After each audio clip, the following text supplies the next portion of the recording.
नमस्कार दोस्तों, आपका स्वागत है हमारे YouTube चैनल श्री कहानियाँ में। आज हम आपके लिए सोमवार व्रत की कथा लेकर आए हैं, तो कथा को पूरा ज़रूर सुनिए और साथ ही हमारे चैनल को सब्सक्राइब कर दें। तो चलिए शुरू करते हैं आज की कथा। श्रावण सोमवार की कथा के अनुसार अमरपुर नाम में एक धनी व्यापारी रहता था। दूर दूर तक उसका व्यापार फैला हुआ था। नगर में उस व्यापारी का सभी लोग मान सम्मान करते थे। इतना सब कुछ होने पर भी वह व्यापारी अंतर मन से बहुत दुखी था, क्योंकि उसका कोई पुत्र नहीं था। दिन रात उसे एक ही चिंता सताती रहती थी, उसकी मृत्यु के बाद इतने बड़े व्यापार और धन संपत्ति को कौन संभालेगा। पुत्र पाने की इच्छा से वह व्यापारी प्रति सोमवार भगवान शिव की पूजा किया करता था। सायंकाल को व्यापारी शिव मंदिर में जाकर भगवान शिव के सामने घी का दीपक जलाया करता था। उस व्यापारी की भक्ति देखकर एक दिन पार्वती ने भगवान शिव से कहा, हे प्राणनाथ, यह व्यापारी आपका सच्चा भक्त है। कितने दिनों से यह सोमवार का व्रत और पूजा नियमित कर रहा है। भगवान, आप इस व्यापारी की मनोकामना अवश्य पूर्ण करें। भगवान शिव ने मुस्कुराते हुए कहा, हे पार्वती, इस संसार में सबको उसके कर्म के अनुसार फल की प्राप्ति होती है। प्राणी जैसा कर्म करते हैं उन्हें वैसा ही फल प्राप्त होता है। इसके बावजूद पार्वती जी नहीं मानी। उन्होंने आग्रह करते हुए कहा, नहीं प्राणनाथ, आपको इस व्यापारी की इच्छा पूरी करनी ही पड़ेगी। यह आपका अनन्य भक्त है। प्रति सोमवार आपका विधिवत व्रत रखता है और पूजा अर्चना के बाद आपको भोग लगाकर एक समय भोजन ग्रहण करता है। आपको इसे पुत्र प्राप्ति का वरदान देना ही होगा। पार्वती का आग्रह देखकर भगवान शिव ने कहा, तुम्हारे आग्रह पर मैं इस व्यापारी को पुत्र प्राप्ति का वरदान देता हूँ, लेकिन इसका पुत्र 16 वर्ष से अधिक नहीं जीवित रहेगा। उसी रात भगवान शिव ने स्वप्न में उस व्यापारी को दर्शन देकर उसे पुत्र प्राप्ति का वरदान दिया और उसके पुत्र के 16 वर्ष तक जीवित रहने की बात बताई। भगवान के वरदान से व्यापारी को खुशी तो हुई, लेकिन पुत्र की अल्पायु की चिंता ने उस खुशी को नष्ट कर दिया। व्यापारी पहले की तरह सोमवार का विधिवत व्रत करता रहा।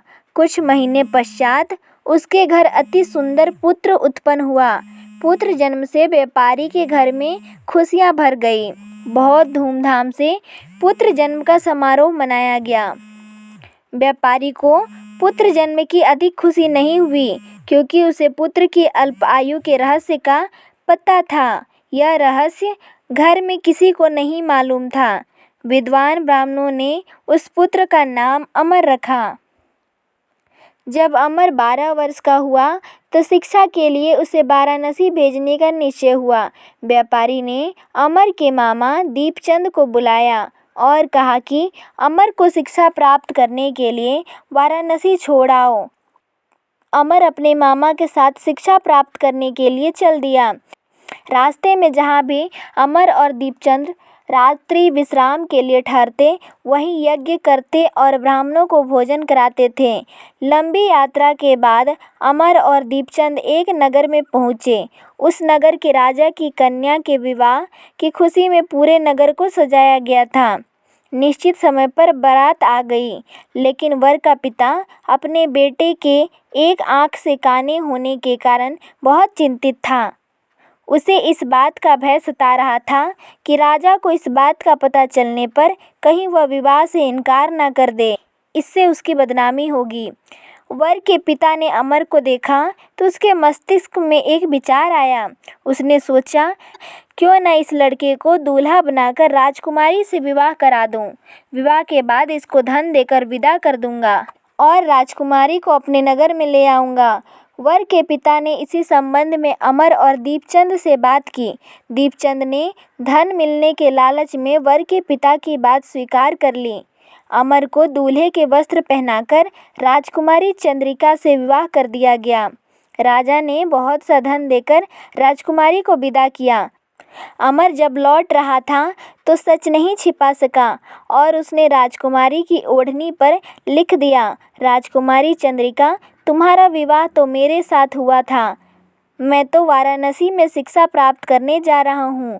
अब तुम्हें जिस नवयुवक की पत्नी बनना पड़ेगा वह कान्हा है। जब राजकुमारी ने अपनी ओढ़नी पर लिखा हुआ पढ़ा तो उसने काने लड़के के साथ जाने से इनकार कर दिया। राजा ने सब बातें जानकर राजकुमारी को महल में रख लिया। उधर अमर अपने मामा दीपचंद के साथ वाराणसी पहुंच गया। अमर ने गुरुकुल में पढ़ना शुरू कर दिया। जब अमर की आयु 16 वर्ष पूरी हुई तो उसने एक यज्ञ किया। यज्ञ की समाप्ति पर ब्राह्मणों को भोजन कराया और खूब अन्न वस्त्र दान दिए। रात को अमर अपने शयन कक्ष में सो गया। शिव के वरदान के अनुसार शयनावस्था में ही अमर के प्राण निकल गए। सूर्योदय पर मामा अमर को मृत देखकर रोने पिटने लगा। आसपास के लोग भी एकत्र होकर दुख प्रकट करने लगे। मामा के रोने विलाप करने के स्वर समीप से गुजरते हुए भगवान शिव और माता पार्वती ने सुने। माता पार्वती ने भगवान से कहा, प्राणनाथ, मुझसे इसके रोने के स्वर सहन नहीं हो रहे हैं। आप इस व्यक्ति के कष्ट अवश्य दूर करें। भगवान शिव ने पार्वती जी के साथ अदृश्य रूप में समीप जाकर अमर को देखा तो पार्वती जी से बोले, पार्वती, यह तो उसी व्यापारी का पुत्र है। मैंने इसे 16 वर्ष की आयु का वरदान दिया था। इसकी आयु तो पूरी हो गई। पार्वती जी ने फिर भगवान शिव से निवेदन किया, हे प्राणनाथ, आप इस लड़के को जीवित करें, नहीं तो इसके माता पिता पुत्र की मृत्यु के कारण रो रोकर अपने प्राणों का त्याग कर देंगे। इस लड़के का पिता तो आपका परम भक्त है।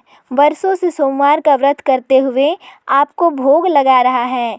पार्वती के आग्रह करने पर भगवान शिव ने उस लड़के को जीवित होने का वरदान दिया और कुछ ही पल में वह जीवित होकर उठ बैठा।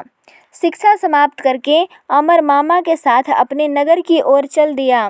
दोनों चलते हुए उसी नगर में पहुँचे जहाँ अमर का विवाह हुआ था। उस नगर में भी अमर ने यज्ञ का आयोजन किया। समीप से गुजरते हुए नगर के राजा ने यज्ञ का आयोजन देखा।